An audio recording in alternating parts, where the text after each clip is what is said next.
नमस्कार। तो आज हम फिर से आप सबके सामने मराठों को लेकर के उपस्थित हुए हैं और आज मराठों में जिस टॉपिक को हम पढ़ने जा रहे हैं वो पुराने टॉपिक से ही रिलेटेड है, यानी पिछले वीडियो का ही टॉपिक है। और इसमें हम लोग पढ़ेंगे तृतीय आंग्ल मराठा युद्ध, या जिसे पिंडारी युद्ध के नाम से भी जाना जाता था। तृतीय आंग्ल मराठा युद्ध, इसे पिंडारी युद्ध के नाम से क्यों जाना जाता था? क्योंकि तृतीय आंग्ल मराठा युद्ध के साथ साथ ही पिंडारियों का सर्वनाश हो रहा था, पिंडारियों का विनाश हो रहा था। एक युद्ध उनसे भी, पिंडारियों से भी चल रहा था, तो इसलिए इसे पिंडारी युद्ध के नाम से भी जाना जाता है। एक तरफ तृतीय आंग्ल मराठा युद्ध समाप्त होता है, मराठों को पूरी तरह से, मराठा साम्राज्य को नेस्तो नाबूद कर दिया जाता है, पेशवा का पद समाप्त कर दिया जाता है। आखिरी पेशवा बाजीराव द्वितीय को उठा करके भारत के राज्य उत्तर प्रदेश के कानपुर के बिठूर में भेज दिया जाता है, पेंशन भोगी बना दिया जाता है। तो दूसरी तरफ जो पिंडारी हैं, जो डकैत थे या डकैत हो चुके थे, उन सब का समूल विनाश कर दिया जाता है। तो इसलिए इसे पिंडारी युद्ध भी कहा जाता है या तृतीय आंग्ल मराठा युद्ध के नाम से जाना जाता है। अभी मराठों पे ये हम लोगों का लगभग 32वां वीडियो है, ठीक है। यानी कि मराठों के प्रारंभ से लेकर के और आज पेशवाओं के आखिरी पेशवा तक हम पहुंचने वाले हैं। और ये मराठों पर आखिरी वीडियो है और इसके बाद मात्र पूरे मराठाओं में जो सबसे महत्वपूर्ण सन थे, पूरे मराठाओं में जो सबसे महत्वपूर्ण घटनाएं थीं, उन सबको एक जगह रख करके उनका रिवीजन किया जाएगा। और अंतिम क्लास जो होगी, इसके बाद वाली क्लास, उसमें सिर्फ पूरे मराठाओं का एक साथ पूरा संदर्भ लिया जाएगा, पूरे मराठाओं को एक साथ रिकॉल किया जाएगा, रिवीजन किया जाएगा, पूरे मराठाओं की एक बार पुनरावृत्ति की जाएगी अंतिम वीडियो में। तो आज इस वीडियो में हम जिस चीज़ को लेकर आए हैं वो है तृतीय आंग्ल मराठा युद्ध। तो सबसे पहले हम पिछली क्लास से थोड़ा सा जुड़ लेते हैं कि आखिर क्यों हुआ था तृतीय आंग्ल मराठा युद्ध। तो जैसा कि आप जानते हैं कि जो प्रथम आंग्ल मराठा युद्ध हुआ था वो सूरत की संधि से प्रारंभ होता है, यानी 1775 से प्रारंभ होता है और 1782 में आकर के समाप्त होता है। और प्रथम आंग्ल मराठा युद्ध के जो जनक थे वो कहीं न कहीं रघुनाथ राव थे, जिन्हें पेशवा बनना था और पेशवा बनने के लिए उन्होंने पूरा जो सहायता ली वो अंग्रेज़ों से ली।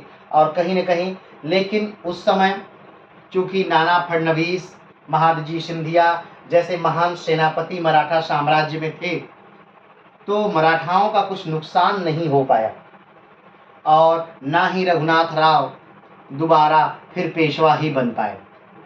लेकिन ये द्वितीय आंग्ल मराठा युद्ध में रघुनाथ राव के बेटे बाजीराव द्वितीय थे और उनकी कहीं न कहीं सत्ता पाने की भूख ने उनको मराठाओं के पास पहुंचाया और उन्होंने अंग्रेज़ों के पास पहुंचाया और उन्होंने अंग्रेज़ों के साथ मिल करके लगभग सारे मराठा संघ को बारी बारी लड़ा करके अंग्रेज़ों से हराया और कोई न कोई संधि मराठाओं से करवा दी।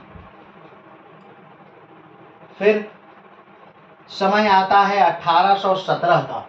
कब? 1817 का। तो हमने बताया था कि तृतीय आंग्ल मराठा युद्ध होने में के पीछे क्या पृष्ठभूमि थी।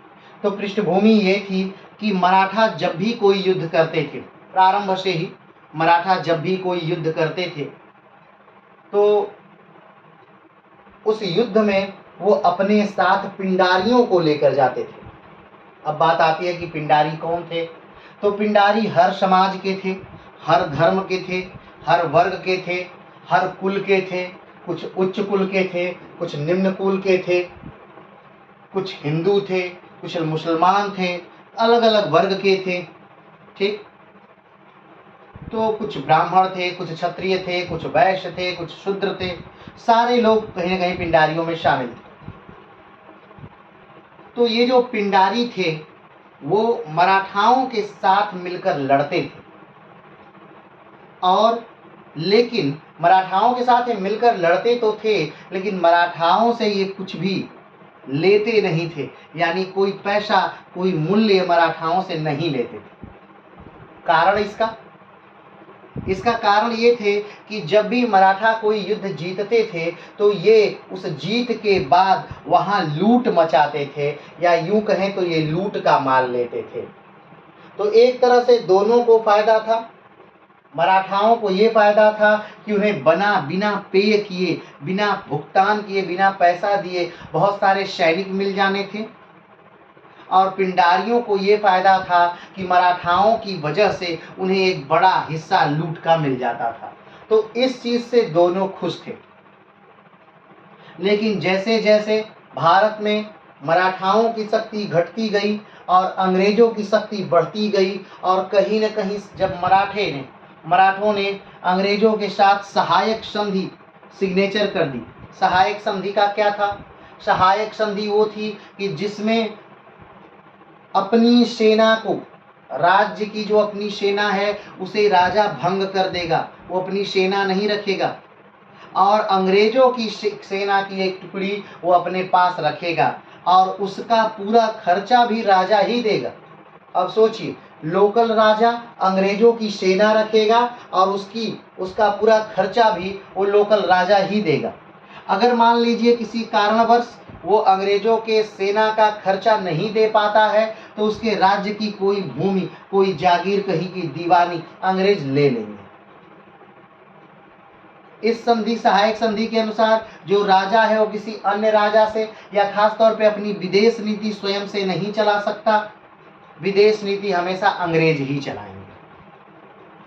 तो जब सहायक संधि मराठों ने द्वितीय आंग्ल मराठा युद्ध के बाद सिग्नेचर कर दी, तो मराठाओं को अब कोई युद्ध ही नहीं लड़ना पड़ता, क्योंकि उस संधि के अनुसार ही जो भी युद्ध होगा वो अंग्रेज आपका देखेंगे, जो भी आंतरिक विद्रोह होगा उसको भी अंग्रेज हैंडल करेंगे। तो आपको अब कुछ करना ही नहीं है। और अंग्रेज ये कहते थे उस संधि के अनुसार ही, सहायक संधि के अनुसार ही, कि अंग्रेज आपके आंतरिक मामलों में हस्तक्षेप नहीं करेंगे, ठीक। लेकिन ऐसा देखने को कम ही मिलता था कि अंग्रेज आपके आंतरिक मामलों में हस्तक्षेप नहीं कर रहे हों, ऐसा कम ही देखने को मिलता था। जनरली अंग्रेज आपके आंतरिक मामलों में खूब हस्तक्षेप करते थे, ठीक। चल आगे बढ़ते। तो जब ये सहायक संधियां मराठों ने सिग्नेचर कर दी, तब पिंडारियों को कार्य मिलना बंद हो गया। यानी पिंडारी अब युद्ध किसके साथ लड़ेंगे? अब तो मराठे थे ही नहीं, क्योंकि मराठा को अब युद्ध ही नहीं लड़ना था। तो पिंडारियों को अपने जीविकापार्जन के लिए कुछ तो करना था ही। तो पिंडारियों ने क्या किया कि आसपास के राजाओं को लूटना शुरू किया, ठीक। व्यापारियों को लूटना शुरू किया, जागीरदारों को लूटना शुरू किया, अंग्रेजों को लूटना शुरू किया। अब इन सारी चीजों से अंग्रेज बहुत नाराज हो गए और अंग्रेजों ने एक बड़ी सेना जुटाना प्रारंभ कर दिया। अब जब एक बड़ी सेना जुटाई जा रही थी तो इस सेना को देखकर कहीं न कहीं पेशवा जो थे वो डरने लगे। उन्हें ऐसा लगने लगा कि कहीं ऐसा तो नहीं कि ये अंग्रेज हमारी पेशवाई हमेशा के लिए खत्म ही कर देना चाहते हो।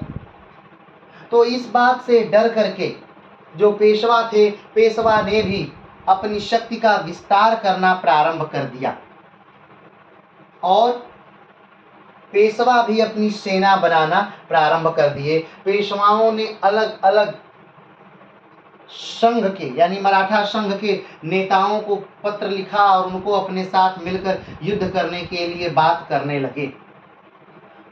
अब जब इसकी भनक कहीं न कहीं अंग्रेजों को लगी कि पेशवा कुछ न कुछ कर रहा है, तब अंग्रेजों ने पेशवा के साथ एक संधि पर हस्ताक्षर किया। इस संधि को पूना की संधि कहते हैं और ये संधि 1 जून 1817 को हुई। तो ध्यान रखिएगा कि आंग्ल मराठा युद्ध कुल 3 हुए और जब भी आंग्ल मराठा युद्ध कोई प्रारंभ होता तो उससे पहले कोई न कोई एक संधि हुई और उसी संधि के फलस्वरूप वो युद्ध हुआ। जैसे में 1775 में सूरत की संधि और प्रथम आंग्ल मराठा युद्ध प्रारंभ हुआ। ठीक, इसी प्रकार 1802 में, ठीक, 1802 में संधि हुई बेशिन की और द्वितीय आंग्ल मराठा युद्ध प्रारंभ हो गया। और 1817 में संधि हुई पूना की और तृतीय आंग्ल मराठा युद्ध प्रारंभ हो गया। पूना की संधि ने एक बहुत बड़ा कार्य कर दिया। पूना की संधि ने ये पेशवा और अंग्रेजों के मध्य थी और कहीं न कहीं अंग्रेजों ने पेशवा से पेशवाई ही क्या कर दी, समाप्त कर दी। पेशवाई समाप्त करने का मतलब ये कि अब पेशवा जो मराठा संघ के अध्यक्ष हुआ करते थे, मराठा संघ के लीडर हुआ करते थे, उनकी बात मराठा संघ माना करता था। मराठा संघ का औचित्य है कि इसमें कुल 5 लोग थे। वो 5 कौन कौन से थे? तो होलकर थे, सिंधिया थे, गायकवाड़ थे, भोसले थे और पेशवा थे। यानी पेशवा, सिंधिया, भोसले, होलकर और गायकवाड़, इन सबको मिला करके एक संघ बनता था। उसी को मराठा संघ कहा जाता था। अब आप सोच रहे हैं कि अलग अलग जगहों पर, यानी पूना में पेशवा रहते थे, ग्वालियर में सिंधिया रहते थे, नागपुर में भोसले रहते थे, इंदौर में होलकर रहते थे, बड़ौदा में गायकवाड़ रहते थे। इनका राज्य काफी विस्तृत था। तो आखिर में मराठा संघ की क्या जरूरत थी? तो जब भी पेशवा कमजोर होगा तो उसकी शक्ति को बढ़ाने के लिए इन मराठा संघ के राज्यों को रखा गया था और एक तरह से बाजीराव ने इसकी स्थापना की थी। लेकिन इस संघ ने सबसे बेहतरीन कार्य जो किया था वो बालाजी बाजीराव के समय में किया था, जब मराठे अपने सर्वोच्चता पराकाष्ठा पर थे, जब उनका राज्य बहुत बेहिसाब फैला हुआ था। यानी कहा जाए तो कहीं न कहीं अटक से लेकर के कटक तक उनकी दुबदुबी बजा करती थी। ये उस समय की बात है। लेकिन 1761 पानीपत के तृतीय युद्ध के बाद कहीं न कहीं मराठा संघ कमजोर हुआ और नाना फडणवीस, यानी 1800 में नाना फडणवीस के मरने के बाद पूरी तरह से मराठा संघ जो था वो अलग थलग हो गया। और आप देखेंगे कि द्वितीय आंग्ल मराठा युद्ध में तो जो मराठा संघ है ये आपस में ही, यानी सिंधिया और होलकर आपस में ही लड़ रहे हैं, पेशवा और होलकर आपस में ही लड़ रहे हैं, यानी ये आपस में ही लड़ना प्रारंभ कर दिया। तो इन सब का जो लीडर था, मराठा संघ का जो लीडर था वो कौन हुआ करता था? तो वो पेशवा हुआ करता था। और वर्तमान पेशवा कौन थे? तो बाजीराव द्वितीय वर्तमान पेशवा थे। आपको पता होगा कि जब माधवराव द्वितीय ने आत्महत्या कर ली शनिवार वाड़ा से कूद करके, नाना फडणवीस के बहुत ज्यादा दबाव में, प्रेशर में जब उन्होंने आत्महत्या कर ली माधवराव द्वितीय ने, तब नाना फडणवीस को अब लगा कि अब मराठा साम्राज्य का पेशवा किसको बनाया जाए। तब उन्होंने बागी रघुनाथ राव के बेटे को, यानी बाजीराव द्वितीय को क्या बनाया? मराठा का पेशवा बनाया। लेकिन पूरी ताकत जो थी वो कहीं न कहीं फडणवीस के ही हाथों में रही और फडणवीस ने मात्र बाजीराव द्वितीय को कठपुतली की तरह इस्तेमाल किया। लेकिन फडणवीस के मर जाने के बाद कहीं न कहीं बाजीराव द्वितीय उस राज्य को, साम्राज्य को, मराठा शक्ति को संभाल नहीं सके और इधर उधर लड़ाइयां झूठे होती रही और जिसका नतीजा था तृतीय आंग्ल मराठा युद्ध। चलिए आगे बढ़ते। तो तृतीय आंग्ल मराठा युद्ध का मुख्य कारण क्या था? कि जो पिंडारी हैं उनको अब जॉब नहीं मिल रही है, उनको नौकरी नहीं मिल रही है और वो बार बार मराठों के साथ लड़ते थे उसमें लूट का माल मिलता था जिससे वो जीविकापार्जन करते थे। लेकिन अब सहायक संधि के बाद मराठों को युद्ध ही नहीं लड़ना है, तो मराठों के साथ वो कहाँ से लड़ेंगे। तो अब वो आसपास के राजाओं को लूटने लगे। अब आसपास के राजाओं को लूटने लगे, जिससे अंग्रेज परेशान हो गए, क्योंकि वो अंग्रेजों को भी लूट रहे थे। तो अंग्रेजों ने पिंडारियों को समाप्त करने के लिए एक बड़ी सेना का निर्माण करना प्रारंभ कर दिया। इससे भयभीत हो गए पेशवा। उन्हें लगा कि ये सेना मेरे लिए ही बुलाई जा रही है। इस समय एक और गड़बड़ी हो गई। इस समय गड़बड़ी ये हो गई कि गायकवाड़ और पेशवा में कहीं न कहीं धन को लेन देन के लिए एक विवाद चल रहा था। उस विवाद को सुलझाने के लिए गायकवाड़ के यहाँ से उनके एक मंत्री आते हैं, जिनका नाम गंगाधर राव है। गंगाधर राव जब पेशवा के पास आते हैं, यानी पुणे आते हैं, तो पुणे में उनकी पेशवा के एक मंत्री द्वारा हत्या कर दी जाती है, जिनका नाम त्र्यंबक जी डांगल्या है।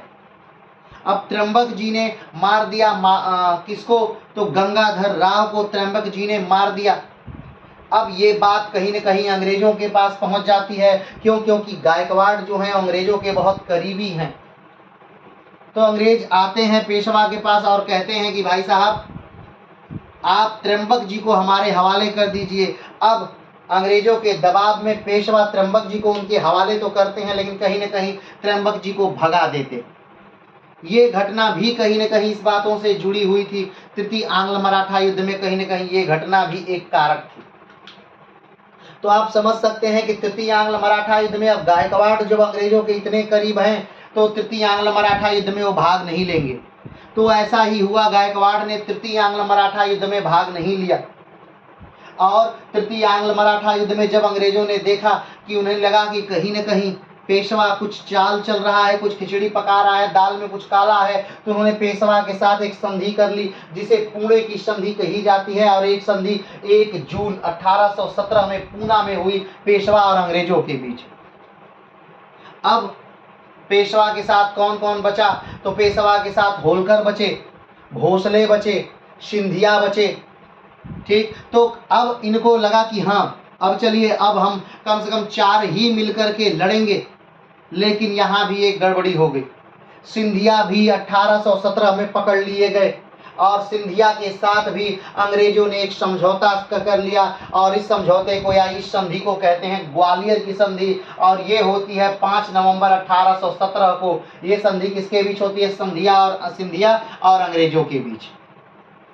अब जब सिंधिया और अंग्रेजों के बीच ग्वालियर की संधि हो जाती है, तो ग्वालियर के संधि के अंतर्गत जो सिंधिया हैं वो अंग्रेजों का साथ देने लगते हैं। किसके खिलाफ, तो पिंडारियों के खिलाफ। अब पिंडारियों के खिलाफ यानी पिंडारियों के दमन में कहीं न कहीं सिंधिया अंग्रेजों के साथ मैदान जंग में उतर जाते हैं। अब सोचिए, वो पिंडारी जो हमेशा से सिंधिया के साथ थे, मराठों के साथ थे, उनके साथ कंधे से कंधा मिलाकर कभी युद्ध किया करते थे, आज वो उन्हीं के खिलाफ मैदान जंग में क्या हो रहे थे, तो उतर रहे थे। आज उन्हीं को मारा जा रहा था उनके द्वारा। तो ये भी अपने आप में एक विसंगति ही थी।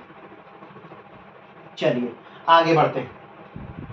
अब जब 2 लोग इससे पहले ही हट चुके हैं, यानी मराठा संघ में कुल 5 लोग हैं, और 5 लोगों में से 2 लोग यानी गायकवाड़ और सिंधिया पहले ही निकल गए हैं, तो अब बस बचे कितने, 3 लोग बचे।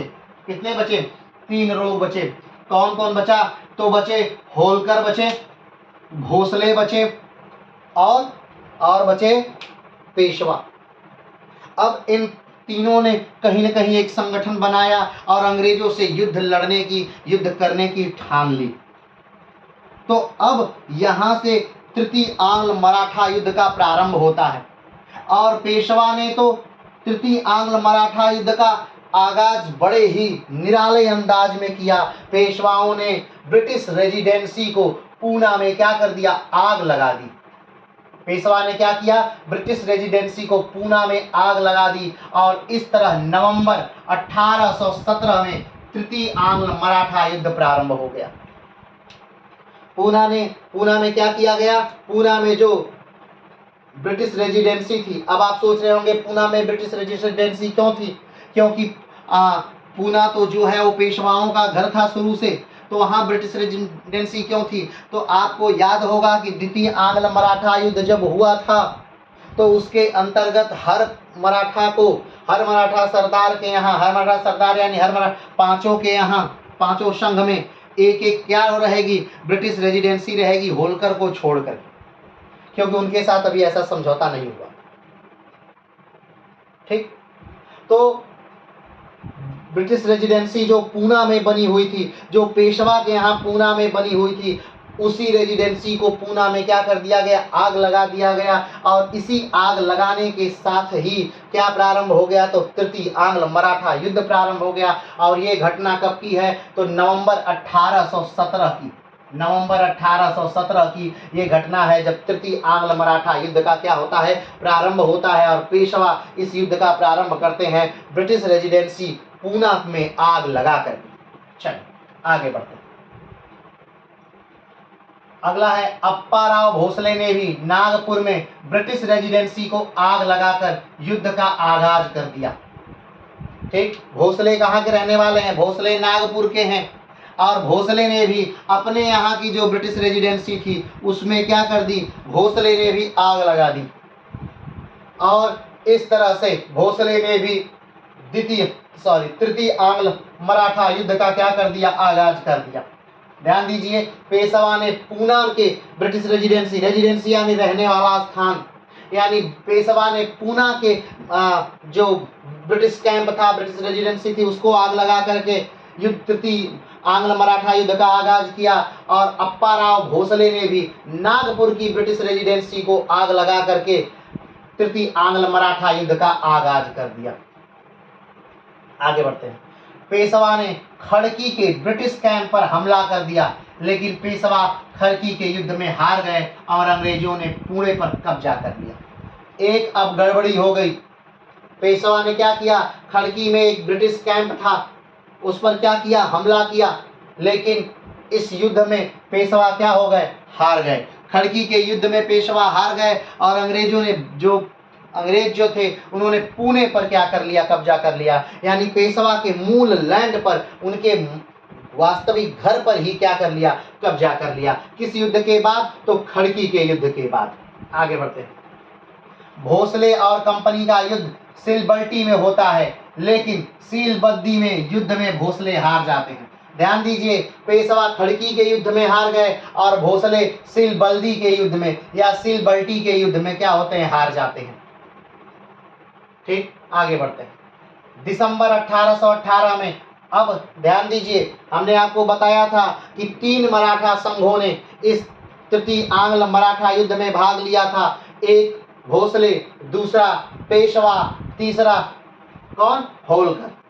यानी होलकर, पेशवा और भोसले, किसने किसने भाग लिया था? होलकर, पेशवा और भोसले। ठीक, पेशवा, भोसले और होलकर, इन 3 लोगों ने भाग लिया था तृतीय आंग्ल मराठा युद्ध में। तृतीय आंग्ल मराठा युद्ध में 3 लोगों ने भाग लिया, पेशवा, भोसले और होलकर। इसमें सिंधिया नहीं रहे और दूसरे जो थे गायकवाड़ भी इसमें नहीं रहे। तो गायकवाड़ और सिंधिया को छोड़कर बचे कितने? तो 3 बचे, पेशवा, भोसले और होलकर। और इन तीनों ने भाग लिया तृतीय आंग्ल मराठा युद्ध में। लेकिन युद्ध का प्रारंभ कैसे हुआ? तो पेशवा ने ब्रिटिश रेजिडेंसी पूना में आग लगाकर प्रारंभ किया और भोसले ने नागपुर के ब्रिटिश रेजिडेंसी में आग लगाकर प्रारंभ किया। लेकिन पेशवा खड़की के युद्ध में हार गए और भोसले जो थे वो सिलबट्टी के युद्ध में हार गए। अब बात आती है होलकर की। तो 1818 में होलकर ने महीदपुर पर आक्रमण किया, लेकिन होलकर इस युद्ध में अंग्रेजों से हार गए और होलकर के साथ मंदसौर की संधि हो गई। होलकर कहाँ हार गए? महीदपुर। कहाँ हार गए? महीदपुर में हार गए। ठीक, पेशवा कहाँ हारे? पेशवा हारे खड़की के युद्ध में। पेशवा खड़की के युद्ध में। भोसले कहाँ हारे? सीलबट्टी के युद्ध में। भोसले कहाँ हारे? सीलबट्टी के युद्ध में। और होलकर कहाँ हारे? तो होलकर हारे महीदपुर के युद्ध में। ठीक, अब ध्यान दीजिए, तीनों मराठा संघ युद्ध कर रहा था और तीनों कहीं न कहीं हार गया और होलकरों के साथ अंग्रेजों ने एक संधि कर ली, मंदसौर की संधि, जिसके बाद से होलकर का क्या हो गया, एक तरह से इस युद्ध से सफाया हो गया।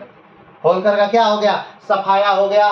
ठीक है, भोसले का क्या हो गया, एक तरह से सफाया हो गया। और लेकिन पेशवा अभी तक क्या कर रहे थे, लड़ रहे हैं। चलिए आगे बढ़ते हैं। 6 जनवरी 1818 को सर थॉमस हिस्लोप और मल्हार राव होलकर के बीच, मल्हार राव होलकर द्वितीय, ध्यान रखिएगा ये द्वितीय है, प्रथम मत समझ लीजिएगा मल्हार राव होलकर। ठीक है, तो 6 जनवरी 1818 को सर थॉमस हिस्पोल और मल्हार राव होलकर द्वितीय के बीच मंदसौर की संधि पर हस्ताक्षर किए गए। ठीक, किस युद्ध के बाद मंदसौर की संधि होती है, तो ध्यान रखिएगा महीदपुर के युद्ध के बाद मंदसौर की संधि होती है। मंदसौर की संधि कब होती है, तो 6 जनवरी 1818 को होती है। अंग्रेज और होलकर के बीच होती है। मल्हार राव होलकर द्वितीय और अंग्रेजों के बीच मंदसौर की संधि होती है। क्यों, क्योंकि होलकर हार गए थे, उसके बाद ये संधि होती है। आगे बढ़ते हैं। मालवा क्षेत्र में महीदपुर की लड़ाई के बाद इस पर हस्ताक्षर किए गए। किस युद्ध के बाद मंदसौर की संधि हुई, तो महीदपुर की लड़ाई के बाद। महीदपुर कहाँ है, तो मालवा क्षेत्र में है। कहाँ है, मालवा क्षेत्र है। मालवा क्षेत्र यानी मध्य प्रदेश वाला क्षेत्र, मालवा क्षेत्र। आगे बढ़ते हैं। इस संधि के द्वारा होलकर ने सतपुड़ा पहाड़ियों का दक्षिणी भाग अंग्रेजों को दे दिया। ठीक है, इस पहाड़ी क्या किया, इस संधि के द्वारा होलकर ने क्या किया, तो सतपुड़ा पहाड़ियों का दक्षिणी भाग अंग्रेजों को दे दिया। मध्य प्रदेश में पहाड़ियों की श्रेणियां है, सतपुड़ा है। ठीक है, सतपुड़ा पहाड़ी की जो श्रेणियां उसके दक्षिण वाला भाग होलकरों ने क्या कर दिया, अंग्रेजों को दे दिया। इस संधि के बाद होलकर और अंग्रेजों के बीच संबंधों को नियंत्रित करने के लिए होलकर के दरबार में एक रेजिडेंट नियुक्त किया गया। होलकर के दरबार में कौन नियुक्त कर दिया गया, एक अंग्रेज नियुक्त कर दिया गया कि भाई साहब आपके दरबार में रहेगा। जो इससे पहले पेशवा के दरबार में रहता था, जो पेशवा पर पूरी तरह से नियंत्रण स्थापित करता था। और कहीं न कहीं तृतीय आंग्ल मराठा युद्ध का ये भी एक कारण था कि पेशवा को नियंत्रित करने के लिए उन्हीं के दरबार में अंग्रेजों ने कुछ लोगों को रखा हुआ था। तो अब होलकर के भी दरबार में कौन रहेंगे, कुछ अंग्रेज रहेंगे जो होलकर को नियंत्रित करेंगे। ठीक है, तो ये मंदसौर की संधि होती है और मंदसौर की संधि के बाद होलकर कहीं न कहीं क्या हो जाते हैं, समाप्त हो जाते हैं। समाप्त होने का मतलब है कि अब अंग्रेजों के नियंत्रण में आ जाते हैं। अब तक होलकर अंग्रेजों के नियंत्रण में नहीं थे। चलिए आगे बढ़ते हैं।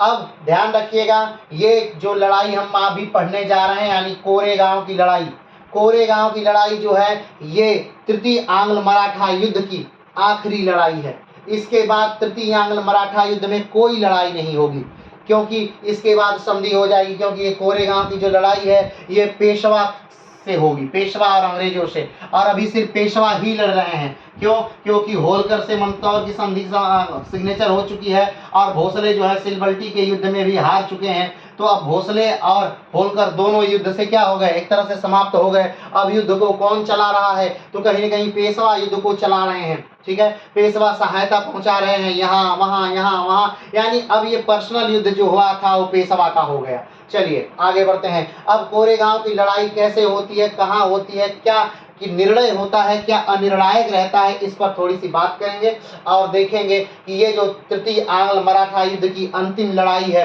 वो कितनी बेहतरीन है या अच्छी है या बुरी है। चलिए इस पे बात करते हैं। तो कोरेगांव की लड़ाई जो है वो 1 जनवरी 1818 को भीमा कोरेगांव महाराष्ट्र में पेशवा और कंपनी के बीच हुआ था। इसमें अंग्रेजों का नेतृत्व कैप्टन फ्रांसिस एफ स्टोटन ने किया था और पेशवा का नेतृत्व पेशवा बाजीराव द्वितीय और बापू गोखले का नाम याद रखिएगा, गोखले और अप्पा देसाई ने किया था। ठीक है, कोरेगांव की लड़ाई कहाँ होती है, तो महाराष्ट्र में होती है। महाराष्ट्र के भीमा कोरेगांव में हो रही है। कब होती है, तो 1 जनवरी 1818 को हो रही है। किसके किसके बीच, अंग्रेजों के बीच और पेशवा के बीच हो रही है। ठीक है, तो जो कोरेगांव की लड़ाई है इसका नेतृत्व कौन कर रहा है, इसके नेतृत्व कर रहे हैं बाजीराव द्वितीय, बापू गोखले और अप्पा देसाई। इसका नेतृत्व कर रहे हैं मराठों की तरफ से। और अंग्रेजों की तरफ से कोरेगांव की लड़ाई का कौन नेतृत्व कर रहा है, तो अंग्रेजों का नेतृत्व कर रहे हैं कैप्टन फ्रांसिस एंड स्टोटन। ठीक है, इसका नेतृत्व कर रहे हैं। आगे बढ़ते हैं। बाजीराव द्वितीय के नेतृत्व में 28,000 मराठों को पुणे पर आक्रमण करना था। ठीक है, अब ध्यान दीजिएगा, बाजीराव द्वितीय के नेतृत्व में जो मराठे हैं 28,000 की बड़ी सेना के साथ मराठे पुणे की तरफ जा रहे हैं। क्या करने? याद करिए, हमने आपको बताया था कि पूना जो था वो हार गए थे। कौन हार गए थे? तो पेशवा हार गए थे। किस युद्ध में? तो खड़की के युद्ध में पेशवा पुणे को क्या किए थे? हार गए थे। तो अब पुणे को जीतने के लिए 28,000 की सेना लेके पेशवा बाजीराव द्वितीय जा रहे हैं पुणे की तरफ। लेकिन ठीक है, लेकिन रास्ते में ही उनका एक युद्ध हो जा रहा है। ठीक है, आगे बढ़ते हैं। रास्ते में ही उनका सामना ब्रिटिश ईस्ट इंडिया कंपनी की सैन्य शक्ति को मजबूत करने जा रही 800 सैनिक की टुकड़ी से हो गया। पेशवा ने कोरेगांव में तैनात इस कंपनी बल पर हमला करने के लिए 2000 सैनिक भेजे। ठीक है, ध्यान से समझिए, जो पेशवा हैं वो अपने 28,000 की सेना के साथ पुणे जा रहे हैं। क्या करने? पुणे को आजाद करने। ठीक है, और जब ये जा रहे हैं तो रास्ते में ही इन्होंने देखा कि ब्रिटिश यानी कंपनी की 800 की सेना जो है वो रास्ते में है। ठीक है, कोरेगांव में। कहां पर? कोरेगांव, महाराष्ट्र में 800 की ब्रिटिश सेना है। क्यों है वो ब्रिटिश सेना? क्योंकि वो भी ब्रिटिश सेना पुणे ही जा रही है। क्या करने? तो पुणे को मदद करने, यानी पुणे पे ब्रिटिश सैनिक जो पहले से हैं उनको मदद पहुंचाने के लिए, उनकी शक्ति और बढ़ाने के लिए, उनकी शक्ति में इजाफा करने के लिए। ठीक है, तो अब देखिए, बाजीराव द्वितीय भी जा रहे हैं कहाँ?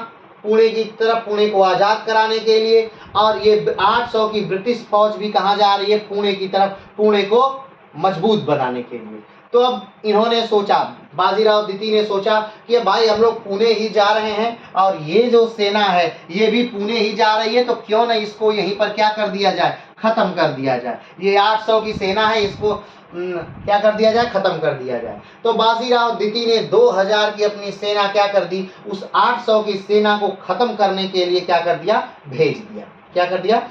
बाजीराव द्वितीय 2000 की सेना, बाजीराव के पास कितनी सेना है? 28,000 की बड़ी सेना है, लेकिन उन्होंने कितनी सेना भेजी? मात्र 2000 लोग भेजे। उन्होंने सोचा कि 800 लोग हैं तो 2000 को भेज दिया जाए, 2000 लोग पर्याप्त हैं, वो 800 को तो मार के खत्म ही कर देंगे। ठीक है, और 10-20 मिनट में सारी चीजें बातें खत्म हो जाएगी। ठीक है, तो शाम में भेज दिया गया कि जा करके ये मार दे। आगे बढ़ते हैं। कप्तान फ्रांसिस स्टॉटन के नेतृत्व में कंपनी के सैनिक लगभग 12 घंटे डटे रहे। ठीक है, अब ध्यान दीजिए, इनको लगा, पेशवा बाजीराव द्वितीय को लगा कि 800 सैनिक हैं तो अधिकतम लड़ने में 1 घंटा 2 घंटा लगेगा। वैसे तो ये युद्ध बस आधे घंटे का है, लेकिन जो कंपनी के सैनिक हैं वो लगभग 12 घंटे तक क्या हो गए? डटे रह गए। 12 घंटे तक कंपनी के सैनिकों ने युद्ध करना जारी रखा। आगे बढ़ते हैं।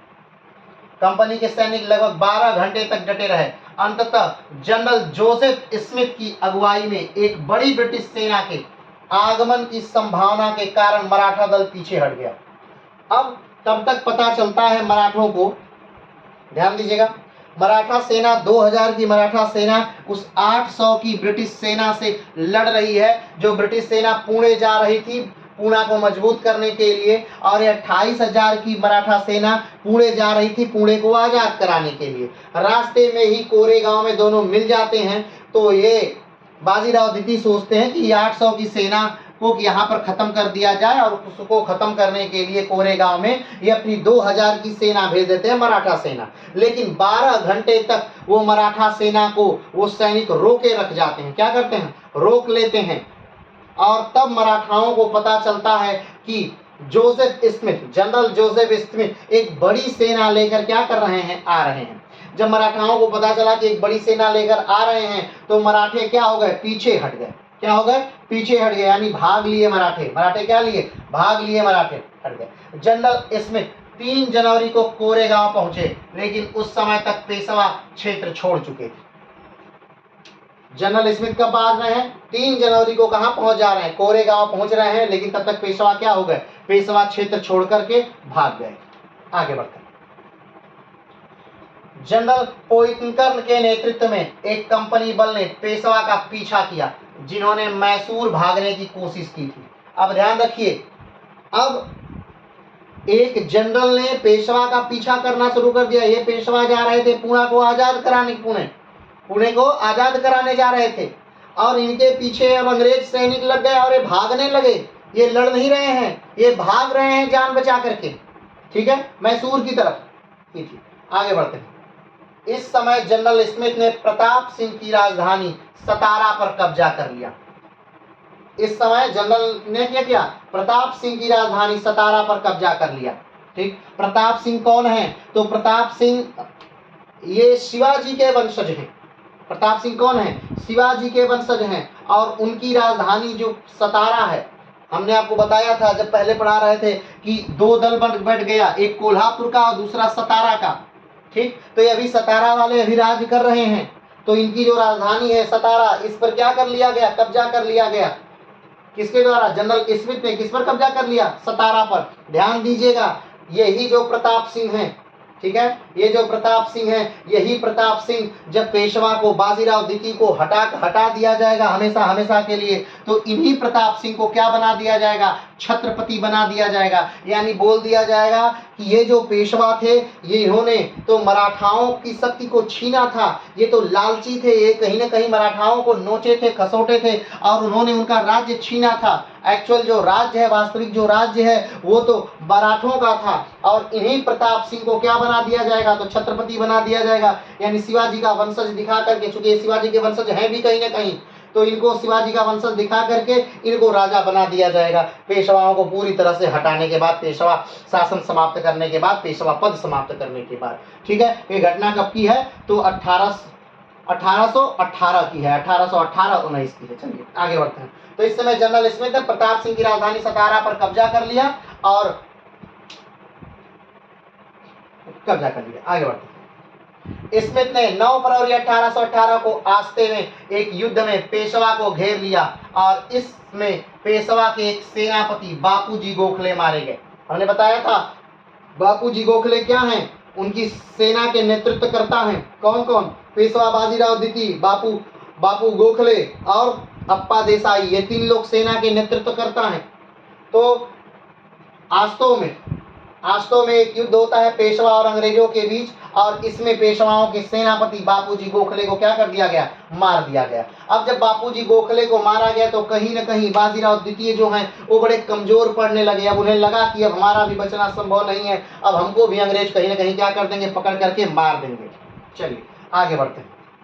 पेशवा खानदेश भाग गए, जबकि उनकी जागीरदारों ने कंपनी की अधीनता स्वीकार कर ली। ठीक, पेशवा क्या किए? खानदेश भाग गए वहां से, लेकिन जो पेशवा के अधीन जो लोग थे, जो जागीरदार थे, जो उनकी पूरी जागीर थी, वो उन लोगों ने, उन जागीरदारों ने किसकी अधीनता स्वीकार कर ली? अंग्रेजों की अधीनता स्वीकार कर ली। ठीक, अंग्रेजों के अधीन अब सारे जागीरदार आ गए। पेशवा यानी मराठों के सारे जागीरदार जो थे वो अंग्रेजों के अधीन आ गए, और पेशवा जो थे वो भाग गए। आगे बढ़ते हैं। निराश पेशवा ने 2 जून 1818 को जॉन मालकम से मुलाकात की, और पेंशन व बिठूर के एक निवास के बदले अपनी शाही दावों को खत्म कर आत्मसमर्पण कर दिया। अब जब पेशवा के सारे जागीरदार अंग्रेजों की अधीनता स्वीकार कर लिए, ठीक, बापूजी पहले ही मार दिए गए, ठीक, तब अब पेशवा को लगा कि अब कहीं हमको भी मार दिया जाएगा, इससे बेहतर है कि हम आत्मसमर्पण ही कर दें। तो पेशवा ने क्या किया? 2 जून 1818 को जॉन मालकम से मुलाकात की और कहा कि भाई आप मुझे पेंशन दे दीजिए, एक मुझे घर दे दीजिए, एक निवास दे दीजिए, और इसके बदले, यानी पेंशन और निवास के बदले, मैं कोई भी दावा नहीं करूंगा कि मैं पेशवा हूं, मुझे ये राज्य चाहिए, मुझे पूना चाहिए, मुझे ग्वालियर चाहिए, मुझे बसई चाहिए, ऐसा मैं कोई भी दावा नहीं करूंगा। आप बस मुझे एक घर दीजिए, एक पेंशन दे दीजिए, क्या आपको ये मंजूर है? अंग्रेज ने कहा क्या? कि हाँ, हमें एकदम मंजूर है। जॉन मालकम ने कहा क्या? कि हमें एकदम मंजूर है। और खास तौर पे इसलिए भी कहा गया क्योंकि सबको लगता था कि पेशवा बाजीराव द्वितीय जो हैं अपने पूर्वजों की ही तरह जल्दी मर जाएंगे, 30, 40, 50 तक आते आते मर जाएंगे, लेकिन उन्होंने काफी लंबा जीवन जिया। चलिए, वो भी एक कारण। तो निराश पेशवा ने 2 जून 1818 को जॉन माल्कम से मुलाकात की और पेंशन और बिठूर में एक निवास के बदले शाही दावों को खत्म कर आत्मसमर्पण कर दिया। यानी अब ध्यान दीजिए, यहाँ पर पेशवाई पद समाप्त हो गया। वो पेशवाई पद समाप्त हो गया जिसने कभी पूरे भारतवर्ष को अपने घोड़ों के टापों से रौंद डाला था, जिसने बड़े बड़े साम्राज्य को ध्वस्त किया था। वो मराठा साम्राज्य खत्म हो गया जिसने औरंगजेब जैसे महाशक्तिशाली व्यक्ति से लोहे चने चबाए थे, जिससे लड़ते लड़ते शिवाजी मारे गए, संभाजी मारे गए, राजा राम कहीं न कहीं भागते भागते उनका जीवन खत्म हुआ। ताराबाई लगभग 7 सालों तक संघर्ष करती रही, जूझती रही, जिनसे साहू जी जूझे। तो ऐसे सारे लोगों की जो कुर्बानियां थी वो यहाँ पर क्या हो गई, वो व्यर्थ हो गई। क्यों? क्योंकि बाजीराव द्वितीय के नेतृत्व में वो मराठा साम्राज्य क्या हो गया, समाप्त हो गया। पेशवा पद को हमेशा हमेशा के लिए समाप्त कर दिया गया और पेशवा को उठा करके मात्र पेंशन भोगी बना करके उत्तर प्रदेश के कानपुर के बिठूर नामक गांव में दे दिया गया। और इसलिए वहां दिया गया क्योंकि वहां अंग्रेजों की रेजिमेंट थी और वो चाहते थे कि अंग्रेजों की निगरानी में ही रहे। और एक तरह से उत्तर प्रदेश में देने का ये भी कारण था कि अपने गांव, अपने देश से जब ये दूर रहेंगे तो वहां के लोग इनकी क्यों मदद करेंगे, उनको इनके इतिहास के बारे में क्या पता और इनसे क्या लेना देना, इसलिए भी उनको उत्तर प्रदेश में भेज दिया गया या यहाँ उत्तर भारत में रहने के लिए छोड़ दिया गया। ठीक है, आगे बढ़ते हैं। इसके बाद क्या होता है, त्रिंबक जी को नासिक के पास पकड़ लिया गया और चुनार के किले में कैद कर दिया गया। याद करिए त्रिंबक जी कौन है, ये त्रिंबक जी वही हैं जिन्होंने क्या की थी, तो गंगाधर राव की हत्या की थी। जो गायकवाड़ के मंत्री थे गंगाधर राव, उनकी हत्या कर दी थी और उसके बाद पेशवा ने त्रिंबक जी को भगा दिया था। तो वही त्रिंबक जी हैं और इनको पकड़ लिया जाता है और चुनार के किले में क्या कर दिया जाता है, बंद कर दिया जाता है। युद्ध में किसी भी पक्ष ने निर्णायक जीत प्राप्त नहीं की। किस युद्ध की बात हो रही है, ये कोरेगांव की लड़ाई की बात हो रही है कि जब 800 सैनिकों से युद्ध हो रहा था, 2000 सैनिक युद्ध कर रहे थे। तो अब ध्यान रखिए 12 घंटे तक ये झेल गए और 12 घंटे बाद वो चले गए। तो अब किसकी जीत किसकी हार हुई ये कभी कहा नहीं गया। अंग्रेजों ने कहा कि उनकी जीत हुई, मराठों ने कहा उनकी जीत हुई, लेकिन किसकी जीत हुई ये कहा नहीं जा सकता। ठीक, लेकिन हाँ इसमें कम से कम ये हुआ कि अंग्रेजों के जो सैनिक थे वो 12 घंटे तक कम से कम उस युद्ध को झेलते रहे और ताकि जब एक बड़ी सेना आ गई तो जो मराठे थे वो पीछे हट गए। तो कहीं ना कहीं उनकी बहादुरी इस बात में थी। आगे बढ़ते हैं। युद्ध के कुछ समय पश्चात माउंट स्टुअर्ट एल्फिंस्टन ने उसे पेशवा के लिए एक छोटी सी जीत बताया था। चलिए, कम से कम कंपनी के एक अधिकारी ने क्या किया, ये स्वीकार किया कि जो कोरेगांव की लड़ाई थी जो 1 जनवरी 1818 को हुई थी, इसमें पेशवा क्या हुए थे, जीते थे। ठीक है, ये कम से कम कंपनी के एक अधिकारी ने स्वीकार किया था। लेकिन फिर भी ईस्ट इंडिया कंपनी ने अपने सैनिकों की बहादुरी की प्रशंसा की, जो कि संख्या में कम होने के बाद भी डटे रहे। कंपनी ने कहा कि मेरे जो सैनिक थे वो संख्या में कम थे, लेकिन फिर भी कम होने के बाद भी 12 घंटे तक उन्होंने क्या किया, झेला उतनी बड़ी सेना को। ये अपने आप में बहुत गौरव की बात है और बहुत बड़ी बात है। कोरेगांव की लड़ाई तृतीय आंग्ल मराठा युद्ध की अंतिम लड़ाई थी। हमने बताया था कि कोरेगांव की लड़ाई से पहले ही जो बाकी लोग हैं, यानी जो होलकर हैं, जो कि भोसले हैं, ये पहले ही युद्ध कर चुके हैं और वो हार चुके हैं। भोसले सीलबल्टी के युद्ध में हार चुके हैं, होलकर महीदपुर के युद्ध में हार चुके हैं, होलकर से समझौता मंदसौर की संधि हो चुकी है। और ये जो युद्ध था ये पेशवा का युद्ध था और पेशवा ने अंतिम जोर लगाया था, लेकिन फिर भी इस युद्ध में पेशवा क्या होते हैं, हार जाते हैं। और कोरेगांव की लड़ाई तृतीय आंग्ल मराठा युद्ध की, या यूं कहें तो पूरे आंग्ल मराठा युद्धों की आखिरी लड़ाई होती है। इसके बाद कभी कोई पेशवा नहीं है। अब इसके बाद कभी कोई पेशवा युद्ध नहीं करेगा, कभी कोई मराठा साम्राज्य युद्ध नहीं करेगा, क्योंकि सब लोग अब अंग्रेजों के अधीन आधिपत्य के अंदर आ चुके हैं। आगे बढ़ते हैं। इस युद्ध को भी कंपनी की जीत के रूप में याद किया गया था। अपने मृत सैनिकों की स्मृति में कंपनी ने कोरेगांव में विजय स्तंभ का निर्माण करवाया। जहां कोरेगांव में जहां ये युद्ध हुआ था, कंपनी ने अपने सैनिकों की याद के लिए एक स्तंभ का क्या किया, निर्माण करवाया था, ताकि वो कंपनी की जीत की याद का वो प्रतीक बन सके। आगे बढ़ते हैं। कोरेगांव स्तंभ शिलालेख में लड़ाई के मारे गए 49 कंपनी सैनिकों के नाम शामिल हैं। ध्यान दीजिएगा, इसमें कितने सैनिक मारे गए? जो कोरेगांव की लड़ाई हुई थी तो इसमें अंग्रेजों के कुल 49 सैनिक मारे गए। कितने मारे गए? 49 सैनिक मारे गए। कंपनी सैनिकों के नाम शामिल हैं। इसमें 22 नामों को महार जाति के लोगों द्वारा विशेष रूप से उपभोग किया जाता है। अब ध्यान दीजिए कि ये जो लड़ाई थी, तृतीय आंग्ल मराठा युद्ध की जो लड़ाई थी, ये अंग्रेज और पेशवा की लड़ाई थी। ये कहीं उच्च जाति और निम्न जाति की लड़ाई नहीं थी। ये कोई अपने धर्म विशेष से लड़ाई नहीं थी। ये कोई जाति विशेष की लड़ाई नहीं थी। लेकिन आज के समय में इस कोरेगांव की लड़ाई को धर्म विशेष और जाति विशेष की लड़ाई के तौर पर बना दिया गया है। वो जो विजय स्तंभ था उसे इस तरह से प्रकट अब किया जाता है कि ये जो लड़ाई हुई ये महार जाति और पेशवा यानी ब्राह्मण जाति के बीच हुई थी और निम्न जाति ने उच्च जाति पर अपनी फतह हासिल की।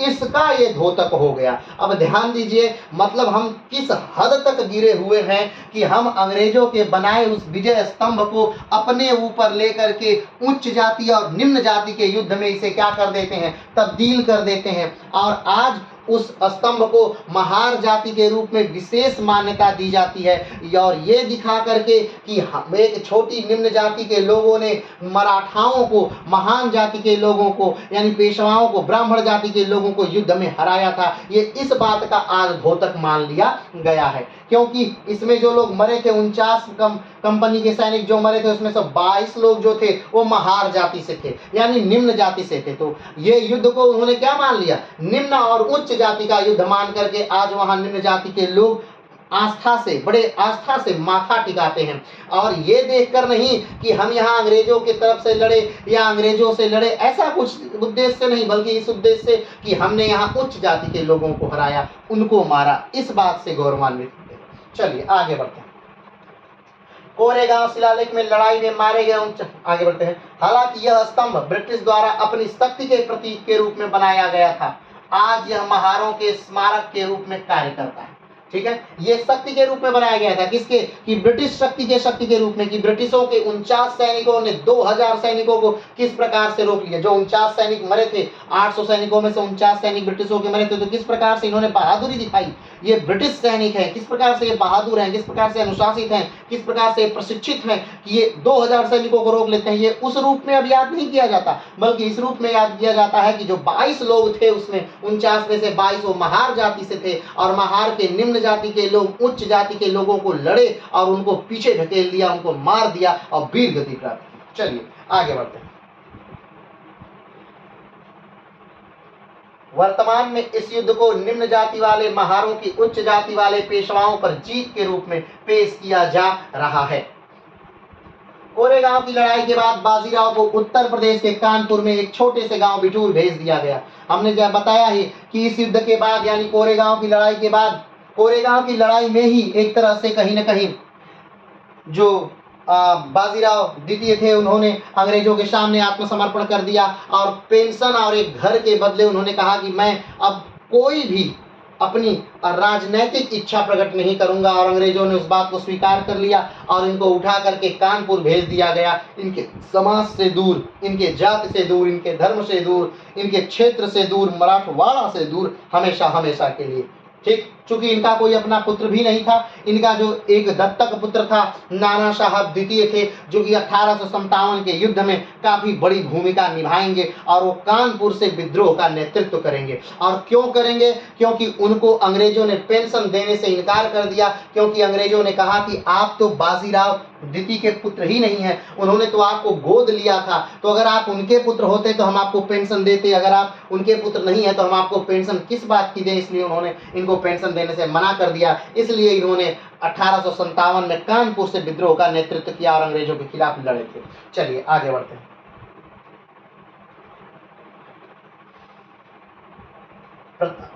अब ध्यान दीजिए, प्रताप सिंह को कहीं न कहीं शिवाजी के वंशज थे, उनका सतारा दे दिया गया। इस युद्ध के साथ मराठा साम्राज्य समाप्त हो गया।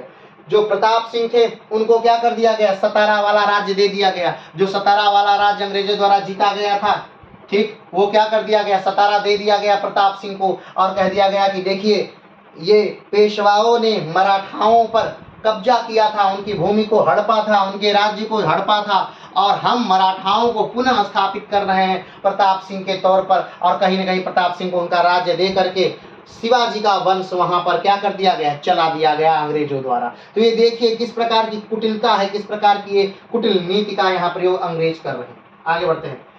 अब हमने आपको बताया कि एक तरफ तृतीय आंग्ल मराठा युद्ध चल रहा था और दूसरी तरफ पिंडारी युद्ध भी चल रहा था। पिंडारी के युद्ध में अंग्रेज तो लड़ी रहे थे, साथ में सिंधिया भी अपनी सेना के साथ पिंडारियों के सफाये में लगे हुए थे। तो उन पिंडारियों के साथ क्या हुआ, तो पिंडारी लीडर अमीर खान, ठीक है, पिंडारियों के लीडर कौन है, आमिर खान और करीम खान, इन दोनों ने सरेंडर कर दिया। पिंडारियों के जो लीडर अमीर खान और करीम खान थे, इन्होंने क्या कर दिया, आत्मसमर्पण कर दिया या सरेंडर कर दिया। और चीतू खान और उनके एक और लीडर थे चीतू खान, पिंडारियों के जो लीडर थे वो जंगल में भाग गए। ठीक, अब क्या हुआ, ध्यान दीजिए, एक तरफ तो तृतीय आंग्ल मराठा युद्ध समाप्त हुआ, ठीक, कोरेगांव की लड़ाई आखिरी लड़ाई हुई, पेशवा का पद समाप्त कर दिया गया, मराठाओं की शक्ति छीन कर दी गई, मराठाओं को हमेशा हमेशा के लिए नेस्तनाबूद कर दिया गया, पेशवाओं का पद हटा करके मराठा वंशज को बैठा दिया गया गद्दी पे, प्रताप सिंह को गद्दी पर बैठा दिया गया, और वहीं पर पिंडारियों को एक तरफ समाप्त कर दिया गया। आमिर खान और करीम खान ने सरेंडर कर दिया, चीतू खान जंगल में भाग गए, और इस युद्ध के साथ पेशवा पद क्या हो गया, समाप्त कर दिया गया। मराठों के तृतीय आंग्ल युद्ध हारने के साथ मध्य भारत में अंग्रेजों का कोई भी चुनौती देने वाला नहीं रहा। ध्यान दीजिए, अब अंग्रेजों को चुनौती देने वाला कोई भी भारत में नहीं है एक तरह से। अब देखिए, अगर 1800, चलिए अगर इस समय के भारत को हम लोग देखें तो पूरे भारत पर लगभग कब्जा जमाने वाले कौन, मराठा।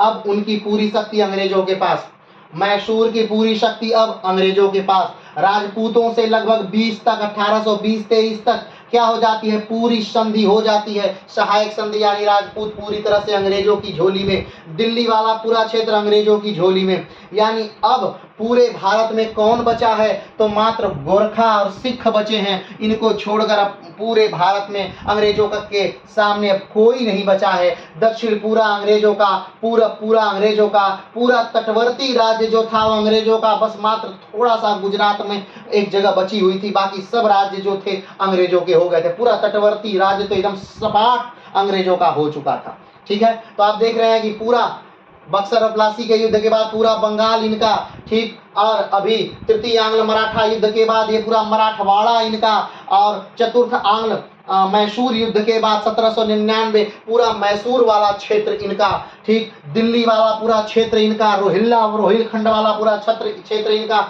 मात्र गोरखा और कौन बचा है, तो सिख और गोरखा ही मात्र अब अंग्रेजों से लड़ने के लिए बचे हैं। उनको भी अंग्रेज क्या करने वाले हैं, जल्दी ही ध्वस्त करने वाले हैं। तो ये रहा तृतीय आंग्ल मराठा युद्ध। अब इस युद्ध के बाद भी कुछ बातें जो हैं वो बच जाती हैं। वो बातें क्या हैं, तो आइए अब उन बातों पर विचार करते हैं, ध्यान से इसको देखिए। ठीक है, आपके सामने मराठों के हारने का, यानी मराठों के हार के कुछ कारण लिखे हैं। जब भी बात होती है कि आखिर कारण क्या थे, तो एक कारण होता है जीत का, एक कारण होता है हार का। ठीक, तो अंग्रेजों के जीत के क्या कारण थे, मराठों के हार के क्या कारण थे। क्या कारण था कि जंगलों में लड़ने वाले मराठे, अपने ही क्षेत्र में निपुण मराठे, जो वर्षों से अपने दादा परदादा के समय से उन्हीं जंगलों, उन्हीं पहाड़ों, उन्हीं नदियों, झीलों, तालाबों में रहते लड़ते आए थे, जिसके चप्पे चप्पे को मराठे जानते थे, उसी अपने क्षेत्र में मराठे आखिर कैसे हार गए। अंग्रेज जो उस क्षेत्र से कभी वाकिफ नहीं थे, वो उनके ही क्षेत्र में अंग्रेज आखिर कैसे जीत गए। तो ये कहीं न कहीं बहुत बड़ी बात थी। वो मराठे जो कि मुगलिया सल्तनत के छक्के छुड़ा देने वाले मराठे, जिन्हें छापामार युद्ध में महारत हासिल थी, वो मराठे वो आखिर हार गए। तो कोई तो कारण रहा होगा मराठों की हार का, और कहीं तो कोई तो कारण रहा होगा अंग्रेजों की जीत का। तो आइए मराठों की हार का और अंग्रेजों की जीत का, इन दोनों के कारणों का विस्तार से हम थोड़ा सा वर्णन करते हैं। आइए बात करते हैं। तो मराठों के हार का कारण नंबर 1, पहला कारण है मराठों के गृह युद्ध का प्रारंभ होना। ध्यान दीजिएगा, प्रथम आंग्ल मराठा युद्ध जब हुआ था, प्रथम आंग्ल मराठा युद्ध जो हुआ था तो वो क्या था, वो एक तरह से गृह युद्ध था। क्यों? क्योंकि रघुनाथ राव को मारने आ, आ, घोषणा हो गई थी, यानी मृत्युदंड दे दिया गया था रघुनाथ राव को। और रघुनाथ राव भाग करके अंग्रेजों के पास चले जाते हैं और कहते हैं हमको पेशवा बना दो, और अंग्रेज उनको पेशवा क्या करते हैं, बनाने के लिए बाकी मराठाओं से युद्ध लड़ लेते हैं। तो ये मराठाओं का क्षय हुआ, ये क्या था, मराठाओं का एक तरह से क्षय था। और एक इसका कारण क्या था, गृह युद्ध का कारण था। इसका कारण क्या था, गृह युद्ध ही कहीं ना कहीं कारण था। तो बार बार मराठाओं में ये क्या होना, गृह युद्ध का होना। और जब प्रथम आंग्ल मराठा युद्ध समाप्त होता है तो 20 साल तक कोई युद्ध नहीं होता। 20 साल तक अंग्रेजों और मराठों में कोई युद्ध नहीं होता। लेकिन ये 20 सालों में जो अंग्रेज थे उन्होंने अपनी शक्ति बढ़ाई और खूब बढ़ा ली। और लेकिन इस 20 सालों में जो मराठे हैं उन्होंने अपनी शक्ति को कोई भी बहुत बड़े स्तर पे नहीं बढ़ाया। जो चलिए आगे बढ़ते हैं।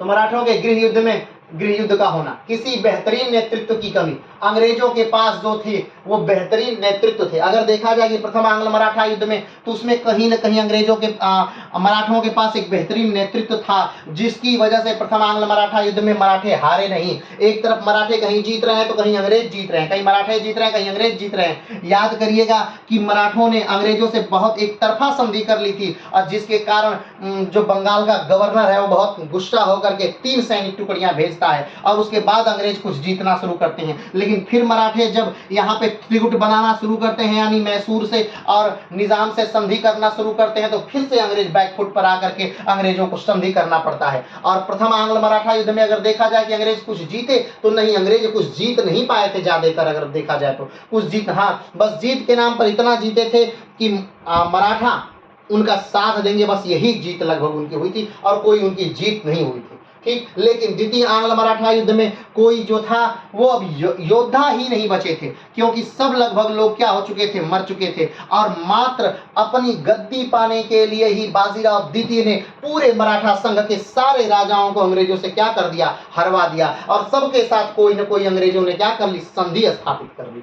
ठीक, तो यहाँ पर द्वितीय आंग्ल मराठा तृतीय आंग्ल मराठा युद्ध में कोई भी अंग्रेजों का नेतृत्व नहीं था, जबकि द्वितीय आंग्ल मराठा युद्ध में आपको याद होगा अंग्रेजों के पास एक बेहतरीन नेतृत्व करता था जिसका नाम आर्थर वेल्लेस्ली था। और आर्थर वेल्लेस्ली ने सिर्फ यही नहीं, मराठाओं को हराता है, मैसूर में टीपू सुल्तान, रंगपट्टम में टीपू सुल्तान को हराता है, और वाटरलू में वो नेपोलियन बोनापार्ट को हराता था या हराया है। यानी महान सेनानी, यानी महान सेनानायक के तौर पे अंग्रेजों के पास आर्थर वेल्लेस्ली है, लेकिन मराठों के पास द्वितीय और तृतीय आंग्ल मराठा युद्ध में कोई भी सेना नायक के तौर पे बेहतरीन सेना नायक नहीं है। तो कहीं न कहीं नेतृत्व क्षमता की क्या है, मराठों के पास कमी है। तृतीय बात करते हैं, मराठों में बेहतरीन मंत्री परिषद की कमी।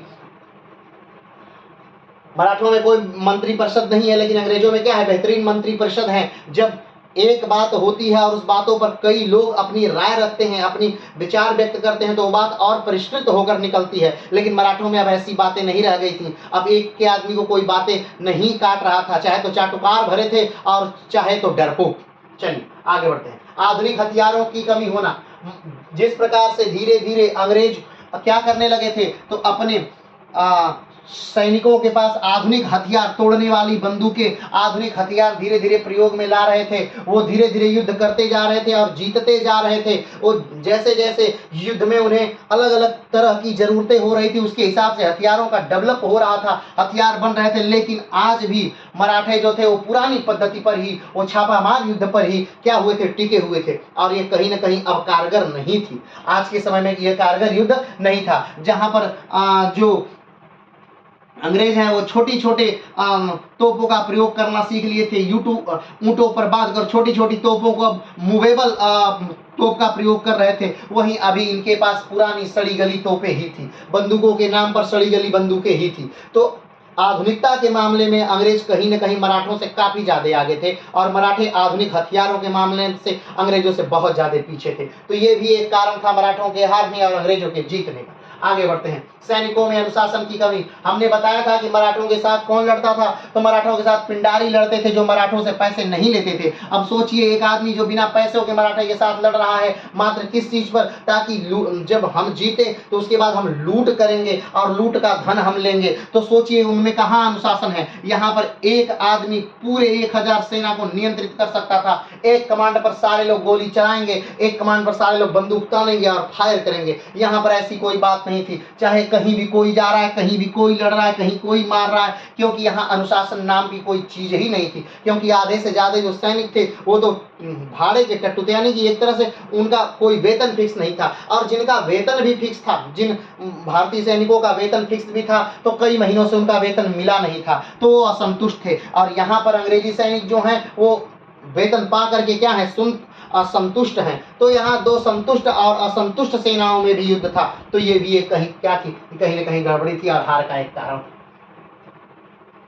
पास के राज्यों से मतभेद। मराठाओं का अपने पास से जो राज्य है, चाहे निजाम है, उनसे मतभेद था, चाहे जो मैसूर है उससे मतभेद था, सबसे इनका मतभेद ही था। इसका कारण ये रहा कि जब अंग्रेजों का आक्रमण हुआ तो मराठे अपने पास के राज्यों से भी मदद नहीं ले पाए। ये घटना उसी प्रकार की है जब पानीपत के युद्ध में, पानीपत के तृतीय युद्ध में जब सदाशिवराव भाऊ उत्तर की तरफ लड़ने के लिए जाते हैं, यानी पानीपत के युद्ध में जब लड़ने के लिए जाते हैं तो उन्हें उत्तर भारत का कोई भी राजपूत सहयोग नहीं करता है, या उत्तर भारत के राजवंश उनको सहयोग नहीं करते हैं। कारण यही था कि मराठा जो थे वो शुरू से क्या लेते थे, चौथ अफसर देशमुखी चाप के कर लिया करते थे, किसी से कोई मित्रता नहीं रखते थे, सबके आंतरिक मामलों में हस्तक्षेप करते थे, और यही कारण था कि कोई उनसे मित्रता नहीं रखता था। और जब पानीपत के तृतीय युद्ध में उन्हें बहुत चीज़ों की जरूरत थी, जब रसद की जरूरत थी, तो कोई भी उनके साथ नहीं आया। ये इस समय भी द्वितीय और तृतीय और प्रथम आंग्ल मैसूर युद्ध मराठा युद्ध में भी यही कहानी है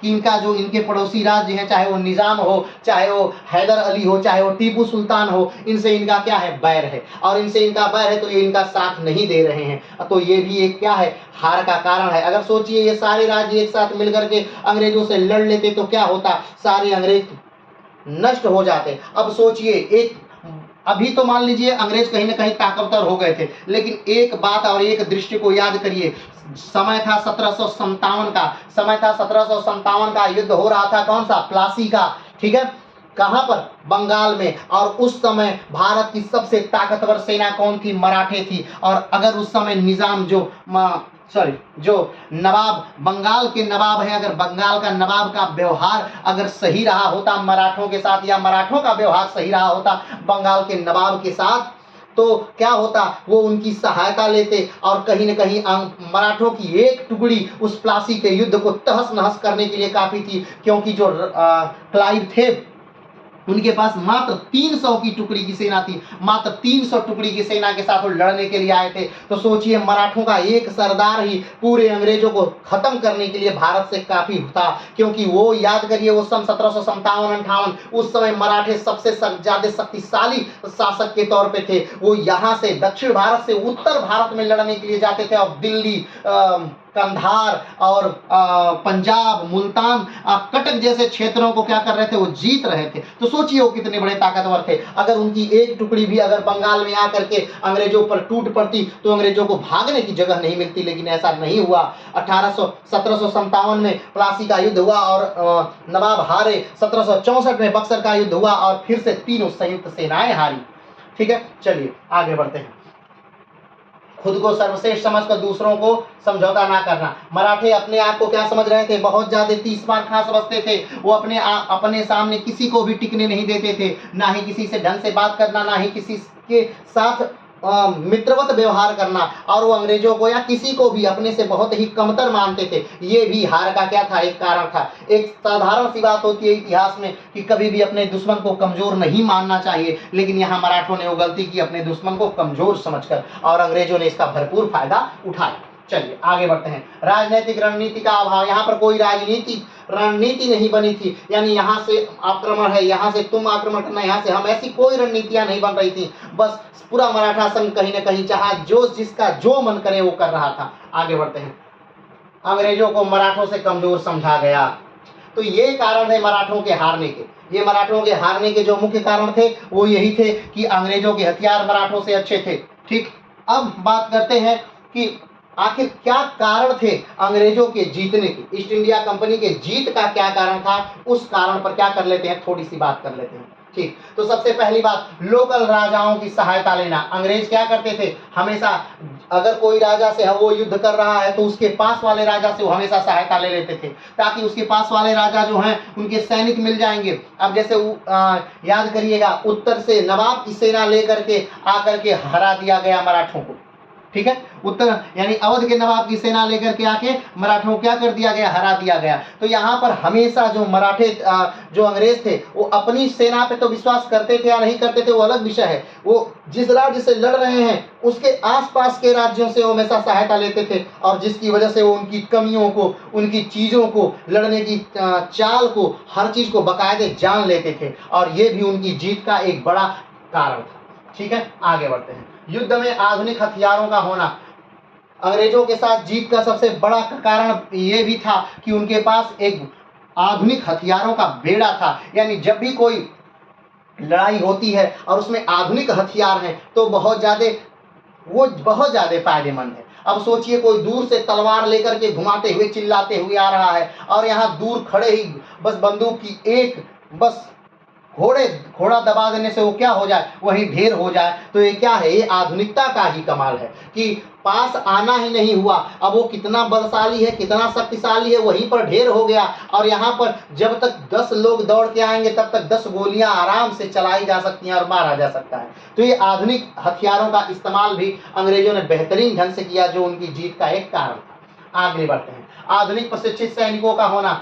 अंग्रेजों के जो सैनिक थे वो क्या थे, वो अनुशासित थे और वो आधुनिक तरह से प्रशिक्षित थे, यानी कि ऐसा नहीं है कि मराठों की सेना की तरह आके पिंडारी भर गए हैं, जिनको न लड़ने से कोई मतलब है, न जीतने से कोई मतलब है, बस उनको मतलब है कि जब युद्ध कब युद्ध खत्म हो रहा है और हम लूट का धन क्या करें, ज़्यादा से ज़्यादा लूट लें, ज़्यादा से ज़्यादा हम लूट मचा लें, उनको बस लूट से मतलब था। तो ऐसे में युद्ध का कोई मतलब ही नहीं है। और यहाँ पर जो सैनिक हैं, जो अंग्रेजों के सैनिक हैं, उनको बस युद्ध से मतलब है, युद्ध की जीत से मतलब है, ताकि वो अपने घर जा सके, अपना पैसा अपने घर भेज सकें और बहुत सारी चीज़ें। ठीक है, तो आधुनिक जो प्रशिक्षित थे उनको प्रशिक्षण काफ़ी अच्छे से प्राप्त था, उनको लूट के माल से कोई मतलब नहीं था। ठीक है, तो उन्हें बस युद्ध पे फोकस करना था। आगे बढ़ते हैं।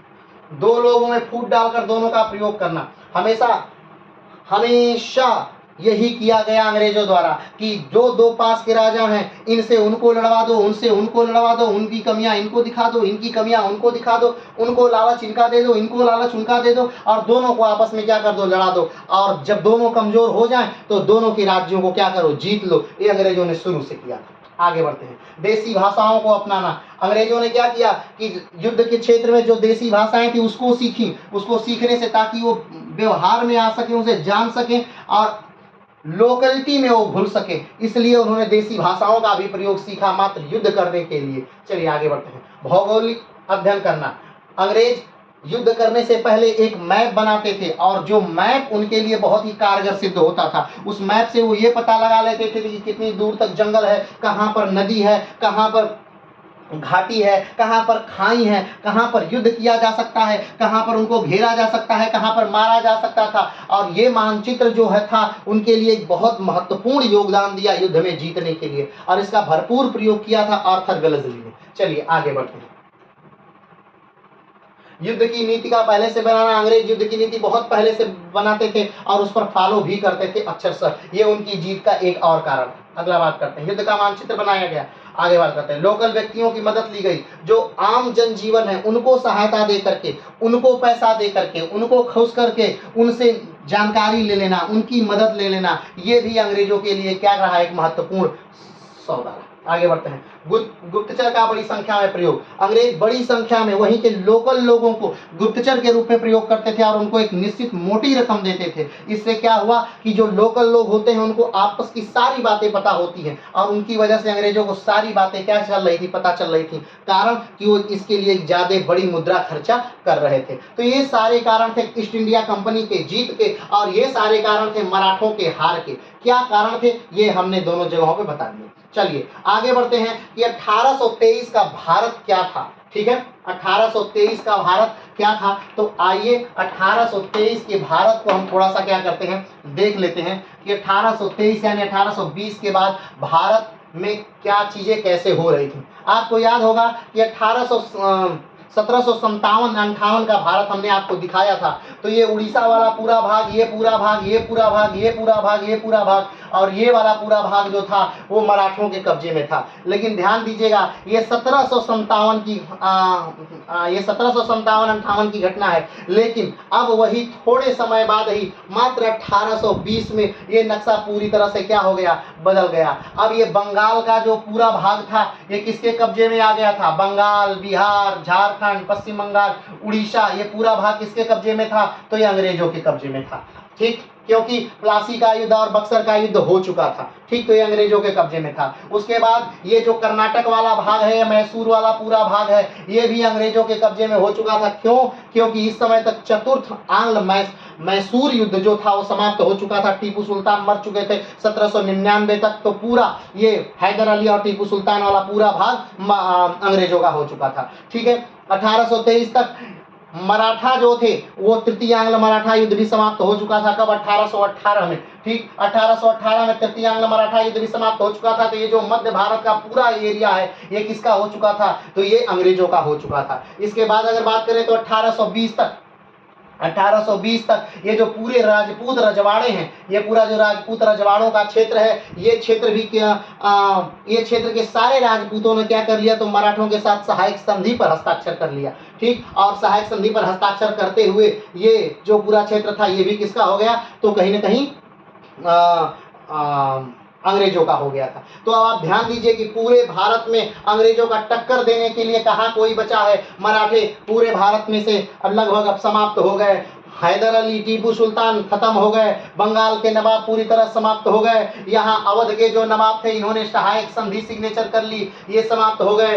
दिल्ली का जो नवाब है, दिल्ली के जो बादशाह हैं वो अंग्रेजों के अधीन हैं, वो पूरे राजपूतों ने अंग्रेजों से सहायक संधि सिग्नेचर कर लिया, मराठों ने अंग्रेजों से सहायक संधि सिग्नेचर कर लिया। तो भारत में कौन बचा, तो भारत में बस बचे गोरखा। ठीक है, ये गोरखा वाला रेंज जो है ये थोड़ा सा बचा और यहाँ पर सिखों वाला जो एरिया है ये थोड़ा सा बचा। तो अब जो हम अगला वीडियो लाएंगे, ठीक है, वो अभी तो चूंकि हमने बताया कि मराठों का ही एक वीडियो और आएगा जिसमें मराठाओं का सन, क्या महत्वपूर्ण सनों को एक साथ बस रिवीजन किया जाएगा, मराठाओं की सारी घटना को एक क्लास में पूरा निचोड़ करके रखा जाएगा। हो सकता है वीडियो थोड़ी लंबी हो लेकिन वो काफी ज्यादा इंपॉर्टेंट है। चलिए, तो आज के लिए इतना ही।